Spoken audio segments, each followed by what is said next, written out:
Hello friends, welcome to my channel success fiber classes. आप सब कैसे हैं? आई होप सो आप सब अच्छे होंगे।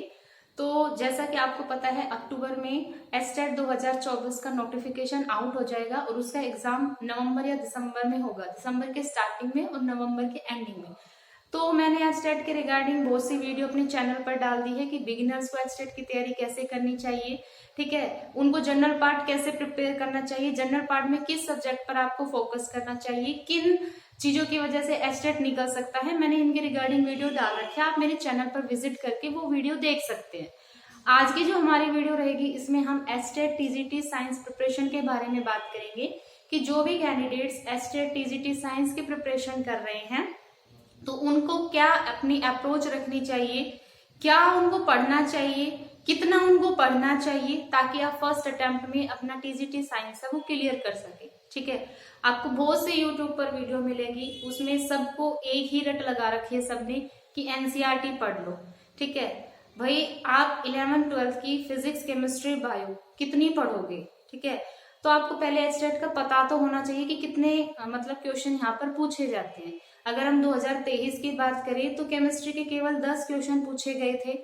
किस बुक से वो पूछे गए थे, मतलब कितना 11th 12th से पूछे गए थे भी या नहीं पूछे गए, तो हम पूरा डिटेल में बात करेंगे। ठीक है, मैंने पूरा जितने भी प्रीवियस ईयर पेपर है सबको देखा है और 2023 का पेपर खुद इवन मैंने दिया था, तो मेरा मैथ से क्वालिफाई है। मैंने 2023 का दिया था तो मैंने उसमें देखा कि कितना पोर्शन उसमें आया है। ठीक है, तो उसके बेस पर आज हम पूरी बात करेंगे। तो यहाँ पर देखते हैं हम अपनी वीडियो को। तो सबसे पहले हम बात कर रहे हैं एस्टेट टीजीटी साइंस प्रिपरेशन 2024।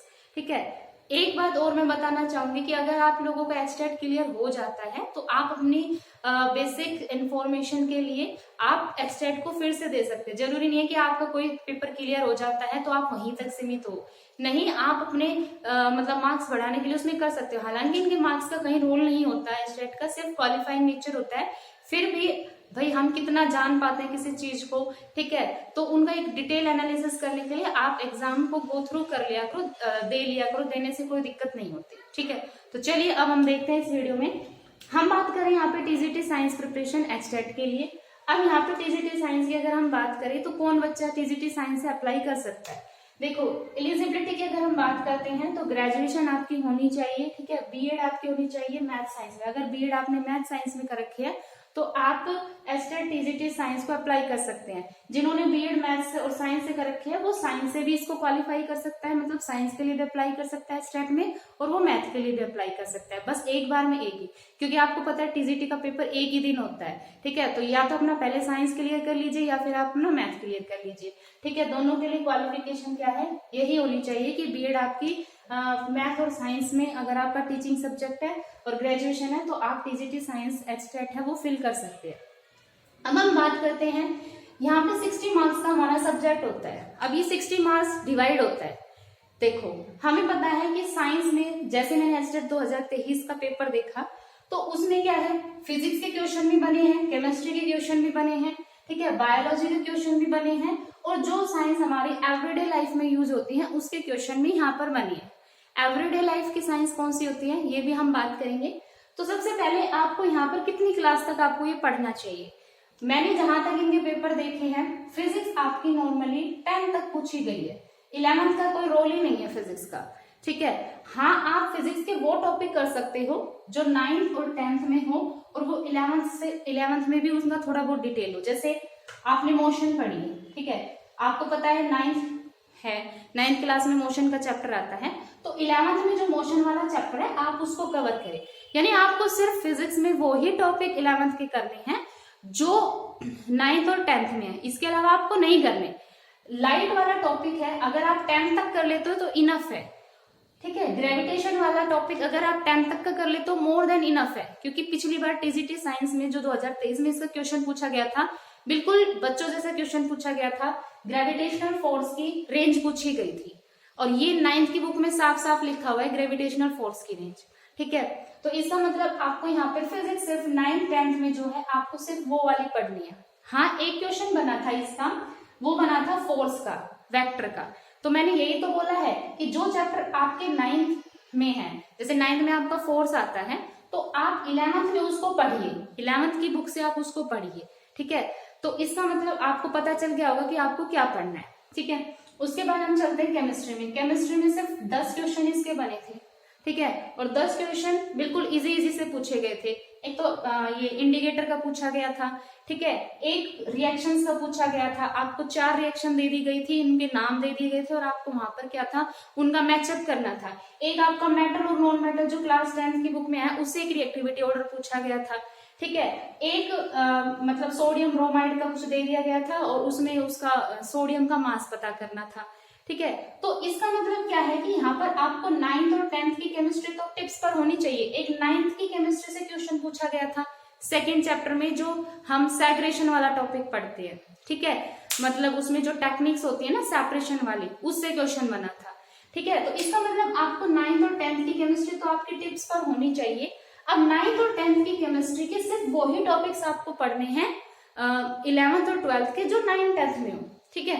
जैसे मानो मैंने बोला 9th में सॉल्यूशन टॉपिक आता है ना, तो आपको सॉल्यूशन 12th क्लास का भी पढ़ना है जो कि इलेक्ट्रोकेमिस्ट्री का। हालांकि इलेक्ट्रोकेमिस्ट्री का क्वेश्चन बना नहीं है, पर आप अपनी फर्दर सेफ के लिए, सेफ जोन में रहने के लिए आप पढ़ सकते हो। यानी सिर्फ 9th 10th के वो टॉपिक पढ़ो 11th 12th के जो 9th 10th में इंक्लूड होते हैं आपके, सभी आपको पढ़ने की नीड नहीं है। जैसे हमें पता है एसिड बेस सॉल्ट हमारा क्लास 10th की बुक में आता है, तो आप 11th क्लास में जो आयोनिक इक्विलिब्रियम में आता है पीएच वाला, आप सिर्फ उस पोर्शन को पढ़ो, आयोनिक इक्विलिब्रियम को। आपको केमिकल इक्विलिब्रियम के क्वेश्चन थोड़ी ना पूछे जाएंगे।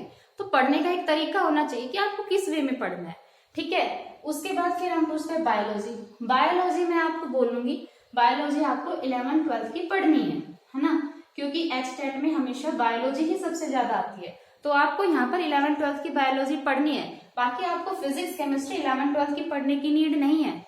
सिर्फ जो टॉपिक मैंने बताया आपको सिर्फ वही 11th 12th के पढ़ने हैं जो 9th में है। 9th के टॉपिक आप सर्च कीजिए, 9th के आप पढ़ लोगे, उसके बाद देखो कि 11th 12th में वो टॉपिक कहाँ है, सिर्फ वो पढ़ो, एनसीईआरटी से गो थ्रू करो, बस। इसके ज्यादा आपको सब कुछ नहीं पढ़ना, क्योंकि 11th 12th का तो आप फिजिक्स भी पढ़ोगे, 11th 12th की केमिस्ट्री पढ़ोगे, एक साल में आप 3 सब्जेक्ट मतलब पढ़ते हो, जहाँ पे उसमें भी आप जल्दी जल्दी पढ़ते हो। तो ये बताओ 3 महीने में आप 11th 12th की फिजिक्स भी पढ़ लोगे, 11th 12th की केमिस्ट्री भी पढ़ लोगे? नहीं, इतना नहीं करना, क्योंकि आपको इसमें अपनी मेरिट नहीं लानी, इसमें सिर्फ आपको अपना स्टेट क्वालिफाई करना है, ठीक है। तो बायोलॉजी का मैंने आपको बता दिया, आपको 11th 12th की बुक एक बार गो थ्रू करनी है, बस, ठीक है। उसके बाद हम पढ़ते हैं एवरीडे साइंस। हाँ, बायोलॉजी में एक जो चैप्टर आता है ना आपका किंगडम वाला, इससे क्वेश्चन हमेशा बनता है, इससे 2 से 3 क्वेश्चन बनते हैं किंगडम वाले से। तो आपको किंगडम वाला टॉपिक जो 11th क्लास का है वो अच्छे से पढ़ना है, ठीक है। उसके बाद पढ़ते हैं हम एवरीडे साइंस। अब एवरीडे साइंस में कौन से टॉपिक्स आते हैं, देखो एवरीडे साइंस में जो हमारे क्वेश्चन आते हैं, जैसे कोयले के टाइप पूछ लिए, ठीक है, जैसे कोल और पेट्रोलियम है उसके टाइप, कोल के टाइप, पीट, लिग्नाइट, बिटुमिनस, एंथ्रासाइट, ठीक है। जो ग्लास वाला टॉपिक है हमारा, आपको वो पढ़ना है। एक जो हमारा सोप और डिटर्जेंट, सोप और डिटर्जेंट से क्या क्वेश्चन पूछा गया था, उसमें आई थिंक हाइड्रोफिलिक पार्ट आपका पूछा गया था, किसके अंदर, डिटर्जेंट के अंदर हाइड्रोफिलिक पार्ट पूछा गया था।